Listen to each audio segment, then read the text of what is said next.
آئے جائیں گے. یہ ان لوگوں کا نفسیاتی معاملہ تھا, سوچ تھی. 7 کمروں میں مکفل کر کے نا وہ نکلی تو حضرت سلیمان علیہ السلام کہنے لگے بھئی مجھے اس کا تخت چاہیے اس کے آنے سے پہلے. اس کے آنے سے اس واقعے کی کیا ضرورت تھی قرآن پاک میں؟ یہ کیا حاجت تھی یہ تخت والی ساری بات قرآن نے کیوں بیان کی؟ پوچھیں آپ اپنے دل سے بھی اور انکار کرنے والے منکرین سے بھی, اس کی کیا ضرورت تھی؟ وہ جو کہتے ہیں جی ولی کی کرامت کی کیا ضرورت ہے, سیدھی سیدھی نماز پڑھو, روزہ رکھو, حج کرو, زکوٰۃ دو, تو پوچھو ان سے ایک سورت نمل کے اندر اس ساری تفصیل کی کیا ضرورت تھی؟ ختم ہو گئی جب وہ کلمہ جو پڑھ رہی ہے تو پھر اس سارے واقعے کو رب کیوں بیان فرماتا ہے؟ حضرت سیدنا سلیمان فرمانے لگے تخت چاہیے, اور چاہیے اس کے آنے سے پہلے. قال عفریت من الجن, جنوں میں سے ایک بہت بڑا جن بولا, کہنے لگا حضور آپ کا یہ تخت برخاست ہونے سے پہلے لے آؤں گا. یہ جو آپ میٹنگ کر رہے ہیں نا, یا فیصلے ختم, کچھ نے لکھا صبح سے شام تک میٹنگ ہوتی ہے اور اس کو آنے میں پتہ نہیں کتنے دن لگیں گے, تو میں یہ برخاست ہونے سے پہلے. اور کچھ نے کہا دی آپ شرط کیوں لگاتے ہیں کہ صبح سے شام تک ہوتی؟ اس جن نے کہا دی آپ 10 منٹ میں فارغ ہو جائیں, آپ فارغ ہوں گے تو تخت آ جائے گا. مفسرین نے لکھا ہے کہ جب قرآن کہتا ہے کہ اس نے کہا کہ آپ کے فارغ ہونے سے پہلے, اس کا مطلب ہے کہ جب آپ اٹھیں گے یہ جگہ خالی کر دیں گے تو تخت یہاں کیویں ہزاروں میل کا فاصلہ ہے آ جائے گا, پر ہوائی جہاز پہ کارگو کرا کے جی DHL کے ذریعے کیسے آئے گا؟ وہاں آئے گا تو بس آئے گا. تو حضرت سلیمان کی تو بادشاہت تھی نا زمانے پہ, فرمانے لگے نہیں نہیں تو لیٹ ہے, تو لیٹ ہے, تو ہمیں جانتا ہی نہیں ہے, تو سٹ تے پکڑا کوار گندل, اسی اور بھی بوٹیاں جاننے ہاں, یہ تو لیٹ ہے, ابھی ہماری طاقت اس سے زیادہ ہے. بڑی کمال بات لکھی ہے لکھنے والوں نے. ایک مفسر نے لکھا ہے کہ ابھی حضرت سلیمان نے غلاموں سے منگوایا ہے, اپنی بات کوئی نہیں کی, یہ حال ہے ان کے غلاموں کا, تو سردار کا عالم کیا ہوگا؟ حضرت سلیمان کہنے لگے بھی جلدی جائیے. قال الذی عنده علم من الکتاب انا آتیک بہ قبل ان یرتد الیک طرفک. تو اٹھا ان میں سے وہ جس کے پاس کتاب میں سے علم تھا, ساری کتاب کا بھی نہیں, علم من الکتاب, کتاب.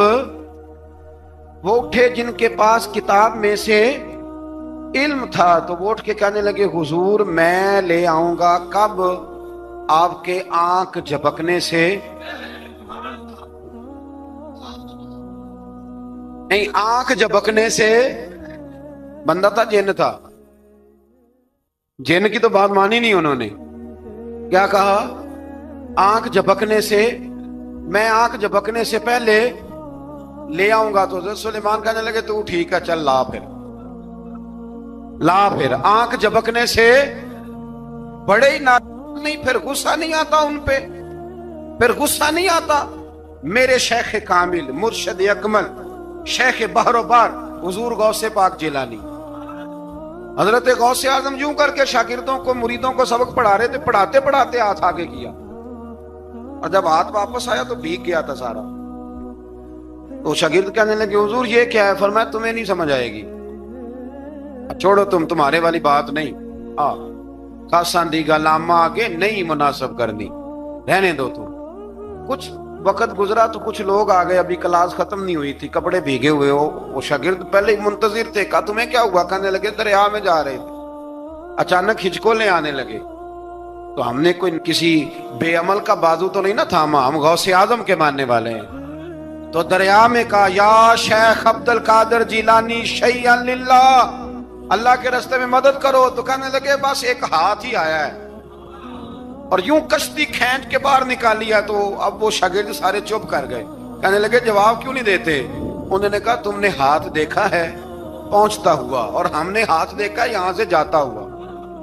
تم نے پہنچتا ہوا دیکھا ہے, تو ہم نے حضرت بہاؤالحق نقشبند بخاری, ان کی ایک مریدنی تھی, اوپر چبارے پہ کسی نے اس کی عزت پہ ہاتھ ڈالا، چبارے پہ اوپر والی منزل پہ اس مریدنی نے اپنی عزت بچانے کے لیے چھلانگ لگا دی۔ جب وہ نیچے گر رہی تھی تو حضرت بہاولک نقشبند بخاری پہنچ گئے، نیچے کوئی ایسا بندوبست کر دیا، کوئی چارپائی بچھا دی، کوئی ایسا جس پہ وہ آ کے آرام سے گری اور بچ گئی۔ حضرت صاحب کی طرف دیکھ کے کہنے لگی کہ حضور آپ کب آئے؟ فرمانے لگے پتر جب تو چبارے سے چلی تھی تب میں بخارے سے چلا تھا، جب تو چبارے سے چلی تھی نا تب میں بخارے سے چلا تھا، اور تیرے نیچے آنے تک میں بھی پہنچ گیا ہوں۔ میں بھی مالی دا کم راکھی کرنا، پل کچے ہون یا پکے، اے پیر مریداں دے سر تے رہندا ہے، اے جھوٹے ہون یا سچے، یہ پکی غلامی کریں یا کچی کریں، پیر کی بھی مجبوری ہوتی ہے، کیا کریں، پیر مریداں دے سر تے رہندا ہے، اے جھوٹے ہون یا سچے، کیا کیا جا سکتا ہے۔ لیکن نا نافرمان بیٹے کا بھی تو جائیداد میں حصہ ہوتا ہے نا، نافرمان بھی ہو تو جائیداد میں حصہ، تو چلو باپ ناراض رہے گا تو اللہ ناراض رہے گا، بات الگ ہے، پر جائیداد کا حقدار تو ہے نا، چاہے نافرمان ہی ہے۔ پیر مریداں دے سر تے ہی رہندا ہے، اے جھوٹے ہون یا۔ پھر وہ تخت آ گیا، حضرت سلیمان سے پوچھا یہ کیا ہے؟ قال ھذا من فضل ربی، فرمانے لگے کچھ بھی نہیں۔ حضرت سلیمان کہنے لگے یہ میرے رب کا فضل ہے۔ شاید سب مفسرین نے بڑی بڑی باتیں کی ہوں، پر یہاں ایک قاضی ثناء اللہ پانی پتی رحمت اللہ علیہ کا فقرہ میں پڑھ رہا تھا، بڑا مزہ آ رہا تھا۔ قاضی صاحب فرمانے لگے اس آیت پہ، قاضی صاحب کہتے ہیں جن پر نرا فضل تھا، ھذا من فضل ربی، نرا فضل، فرمایا ان کی تو اتنی طاقت ہے کہ وہ ہزاروں میل دور سے 80 گز لمبا 80 گز چوڑا تخت آنکھ جھپکنے سے پہلے لے آتے ہیں، اور جن کے بارے میں اللہ فرماتے ہیں بشر المؤمنین بِأَنَّ لَهُم مِّنَ اللَّهِ فَضْلًا كَبِيرًا، فرمایا محبوب اپنے غلاموں کو خوشخبری دے دیں، باقیوں پہ نرا فضل تھا، ان پر تو فضل کبیر ہے، ان پر تو بڑا ہی فضل ہے اللہ کا۔ تو فرمایا جن پر فضل کبیر ہو، ایک نہیں، اس پر میں بڑے دلائل دے سکتا ہوں، کرامات اولیاء پر میں بڑے ہی دلائل دے سکتا ہوں، بڑے۔ غوث اعظم رضی اللہ تعالیٰ عنہ کے پاس بادشاہ آیا تو کہنے لگا پیر تب مانوں گا جب سیب کھلائیں گے، سیب کا موسم ہی نہیں تھا۔ تو حضرت صاحب آتے ہی اسے کہنے لگے اب تو میری ولایت کو سیبوں پہ تو نہ تول، وہ سیب کھلائے تو ولی یا نہ کھلائے تو ولی کوئی نہیں، یہ تو اب میری ولایت کو سیبوں پہ تو نہ تول۔ تو حضرت صاحب نے یوں ہاتھ اٹھایا تو اللہ نے 2 سیب عطا فرمائے۔ تو وہاں جملہ ہے حضور غوث اعظم کا، فرمانے لگے اگر اللہ حضرت مریم سلام اللہ جو بنی اسرائیل کی ولیہ ہیں، ولی ہے نا، وہ نبی تو نہیں نا، عورت نبی نہیں ہو سکتی، فرمایا اگر اللہ انہیں بغیر موسم کے پھل دے سکتا ہے میں تو محمد عربی کا نوکر ہوں۔ فرمایا اب نہ 2 سیب آئے تھے، تو وہ کہنے لگا میرے تو دل میں 1 سیب تھا نا، تو حضور غوث اعظم نے نا 1 سیب مجھے دیا، 1 میں نے کھایا تو 1 غوث پاک کھانے لگے، کہتے ہیں میں نے منہ میں رکھا ذرا ترش تھا، تو میرے چہرے کا وہ رنگ دیکھ کے نا، اثر دیکھ کے کہ تلخی محسوس، تو غوث اعظم کہنے لگے میرے والا کھا۔ 1 انہوں نے کاٹ کے ٹکڑا دیا، کہتے کھایا تو بڑا میٹھا تھا، تو میں نے کہا حضور آئے تو دونوں ہی غیب سے ہیں، تو آپ کے والا میٹھا ہے میرے والا کڑوا ہے، تو آپ فرمانے لگے آئے تو دونوں غیب سے تھے، پر ایک کو ذرا ظالم کے ہاتھ لگ گئے ہیں نا، اس کو تنبیہ بھی کر دی کہ ظلم سے باز آ جا، تنبیہ بھی کر دی، پر میں ہاتھ ظالم کے لگے اس لیے ترش ہو گیا، سیانا بن، 1 نہیں 20 درجنوں، لیکن پتہ نہیں کیوں لوگ اڑ گئے، پتہ نہیں کیوں کڑ کے آ گئے کرامت اولیاء کے معاملے میں بالکل۔ اور پھر کسی حدیث میں یہ نہیں آیا کہ اس زمانے میں ولی ہوں گے تو اس زمانے میں ولی نہیں ہوں گے، حضور نے فرمایا میری امت کبھی گمراہی پر جمع نہیں ہوگی۔ اقبال کہتا ہے اولیاء کیا ہوتے ہیں؟ اولیاء کیا ہیں؟ جواسیس القلوب۔ اقبال کہتا ہے ولی کا بہت بڑا ولی تم نے دیکھنا ہو تو اسے دیکھو جو تیرے دل کا جاسوس ہے۔ چلو یہ مشکل بات ہے، میں نہیں چھیڑتا، لیکن جو تیرے وہ جاسوسی کرتا ہے، پر کرتا ہے تیرے دل کی، وہ تیرے دل کا جاسوس ہوتا ہے ولی۔ اور اس پر حضور کی حدیث ہے، فرمایا اس کی فراست قلبی سے ڈر، یہ اللہ کے نور سے دیکھتا ہے، ڈر اس کی فراست قلبی سے، اللہ توفیق عطا فرمائے۔ 12 اس ولی کا نام تھا آصف بن برخیہ۔ آصف بن برخیہ جی حضرت سلیمان کے وزیر تھے۔ وہ آئی ملکہ بلقیس، اور جب وہ آئی نا تو اس نے دیکھا کہ یہ تو آگے سامنے حضرت سلیمان بیٹھے ہیں، اور جو رستہ ہے نا درمیان میں وہ فرش ہے کہ دریا ہے سمجھ نہیں آ رہی۔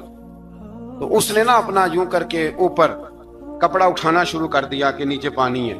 حضرت سلیمان کہنے لگے چلتی آ, نیچے کچھ بھی نہیں.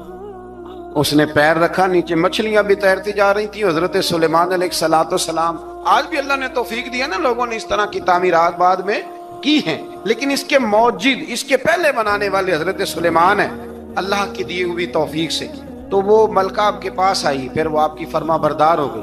اور بعد مفسرین نے یہ لکھا ہے کہ اس نے جب کلمہ پڑھا تو پھر اس کا نکاح بھی حضرت سلیمان سے ہوا. حضرت سیدنا لقمان اپنے بیٹے کو نصیحت کرتے ہیں, اور قرآن مجید نے سورہ لقمان کے اندر آپ کی ان نصیحتوں کا ذکر فرمایا ہے. اللہ کریم نے ارشاد فرمایا کہ حضرت لقمان, ان کی جو بات انہوں نے اپنے بیٹے کے ساتھ کی, فرمایا وَلَا تُصَعِّرْ خَدَّكَ لِلنَّاسِ, اے میرے بیٹے لوگوں کے ساتھ اپنے رخ کو نہ پھیرا کر, غرور کے ساتھ اپنے لب و لہجے کو پھیر نہ لیا کر لوگوں کی طرف سے. اور وَلَا تَمْشِي فِي الْأَرْضِ مَرَحًا, اور زمین پر اکڑ اکڑ کے نہ چلا کر. تکبر کے ساتھ اپنے لب و لہجے کو لوگوں سے پھیر نہ لیا کر, اور زمین پر اکڑ کے بھی نہ چلا کر. جناب لقمان اپنے بیٹے کو نصیحت فرما رہے ہیں, اور اللہ نے اس کا ذکر قرآن مجید میں فرمایا ہے. اسلام ہماری تربیت کرتا ہے ہر موقع پر, اور ہمیں اسباق پڑھاتا ہے زندگی ساری گزارنے کے لیے. انسان کی بات کا دوسرے پر بڑا اثر ہوتا ہے, لیکن اس کی بات کے ساتھ ساتھ اس کے لہجے کا بھی بڑا اثر ہوتا ہے. کھانے کا بھی بڑا اثر ہے, لیکن کھانا آپ کس برتن میں رکھ کے دے رہے ہیں اس کا بھی بڑا اثر ہے. آپ نے کھانا کس طرح سجایا ہے, کس جگہ کسی کو بٹھایا ہے, اس کا بھی بہت زیادہ اثر ہے. اسلام یہ کہتا ہے کہ آپ کا جو لب و لہجہ ہے وہ ہمیشہ اچھے اخلاق والا ہونا چاہیے. لہجے جو ہوتے ہیں نا, لہجے, لب و لہجہ, وہ بڑی تاثیر رکھتا ہے, بڑا اثر رکھتا ہے. چھوٹا سا بچہ ہوتا ہے, دودھ پیتا ہے, ابھی نونہال بچہ ہے چھوٹا سا, ابھی اسے پتہ نہیں ہے کہ کون سی بات کا کیا معنی ہے. اسی بچے کے آپ نے گال پہ محبت کے ساتھ ہاتھ پھیرا تو وہ ہنس دیتا ہے, لیکن اگر آپ غصے کے ساتھ اس کی گال پہ ہاتھ لگاتے ہیں تو وہ رو دیتا ہے. آپ میری بات کو سمجھیں گے, ابھی اس کو لفظوں کے مفاہیم کا نہیں پتا, معانی سے ابھی وہ آگاہ نہیں ہے, معانی نہیں جانتا, پر آپ نے کس لہجے کے ساتھ اس سے پیار کیا یہ اسے پتا ہے. یہ جو لہجہ ہوتا ہے نا, لہجہ, اخلاق آپ کا, یہ بڑا اثر کرتا ہے. آپ نے گفتگو کی, لیکن اس گفتگو میں آپ کا انداز کیا تھا, لب و لہجہ کیا تھا. کچھ لوگ کہتے ہیں میں نے کوئی غلط بات کی ہے, بالکل ٹھیک بات کی ہے. بھئی آپ کی بات ٹھیک تھی, پر آپ کا انداز ٹھیک نہیں تھا. جہاں بات ٹھیک ہونا ضروری ہے نا, وہاں انداز ٹھیک ہونا بھی بڑا ہی ضروری ہے. آپ کے لہجے کا خوبصورت ہونا اور آپ کے لفظوں کا حسین ہونا بھی بڑا ہی ضروری ہے. اگر آپ تھوڑا سا معاشرے میں غور کریں تو کچھ لوگ ایسے ہیں جو طبعاً ہی بیچارے دنیا میں آئے ہی شکوہ کرنے کے لیے. ان کے لہجے سے نہ ترش روئی برستی ہے, تلخی ہے. وہ جی میں فلاں آدمی کے پاس گیا تو اس نے میری بات نہیں سنی, فلاں شخص سے میری ملاقات ہوئی, میں نے وقت گزارا پر وہ بندہ ٹھیک نہیں نکلا, فلاں کے ساتھ میں آگے بڑھنا چاہ رہا تھا پر میرے معاملہ چل نہیں سکے. تو بھئی آپ دوسروں کو ناپتے اور تولتے رہے, آپ کو یہ دیکھ لینا چاہیے تھا کہ آپ کا انداز فکر ہی کہیں غلط نہ ہو. لہجے, اخلاق, یہ آپ کے لفظوں سے بھی زیادہ اثر بعض اوقات رکھتے ہیں. کسی نے کہا تھا کہ میرے لہجے میں غرور آیا تھا, اس کو حق تھا کہ شکایت کرتا. ہاں, میرے لہجے میں کچھ ایسا کہ جس پہ وہ بیچارہ پریشان ہو گیا, اب اس کا حق بنتا تھا وہ اس پہ شکایت کرتا. تو میرے عزیز, آپ بات کو یاد رکھیں گے کہ جو اخلاق ہے, آپ کا جو اخلاق ہے, جو آپ کا کردار ہے, وہ اپنی ایک خوبصورتی رکھتا ہے. اس لیے میرے نبی پاک صلی اللہ تعالی علیہ وآلہ وسلم نے فرمایا تم میں کامل مومن وہ ہے جس کا اخلاق زیادہ اچھا ہے. جو کہانیاں زیادہ سناتا ہے وہ نہیں، جو اپنی خدمات زیادہ بتاتا ہے وہ نہیں، جو باقی سب کی نفی کر کے کہتا ہے کہ دنیا میں کوئی بندہ ٹھیک نہیں صرف میں ٹھیک ہوں، وہ والا بندہ نہیں. بلکہ فرمایا جس بندے کا اخلاق زیادہ اچھا ہے. اخلاق دیکھیں، جو آپ کا لہجہ ہوتا ہے نا، یہ بہت زیادہ اثرات مرتب کرتا ہے آپ کے گھر پہ بھی باہر بھی. آپ اگر اپنی گفتگو میں باڈی لینگویج کو تھوڑا سا اچھا رکھیں، کچھ لوگ ایسے ہوتے ہیں جو بات بڑی صحیح کرتے ہیں پر کچھ زیادہ ہی باتیں کرتے ہیں. وہ زیادہ باتیں کرنے کی وجہ سے ان کی جو صحیح باتیں ہوتی ہیں ان کا بھی وزن خراب ہو جاتا ہے، کیونکہ وہ زیادہ باتیں کرتے ہیں، ہر وقت بولتے ہیں، ہر وقت بات کرتے ہیں. تو جب وہ ٹھیک بات بھی کر رہے ہوں تب بھی ان کی بات کا لوگ اثر قبول نہیں کرتے. لیکن اگر ان کا لہجہ باوقار ہو، بات وہ تھوڑی کریں پر جتنی کریں ذرا سونی کر کے کریں، گفتگو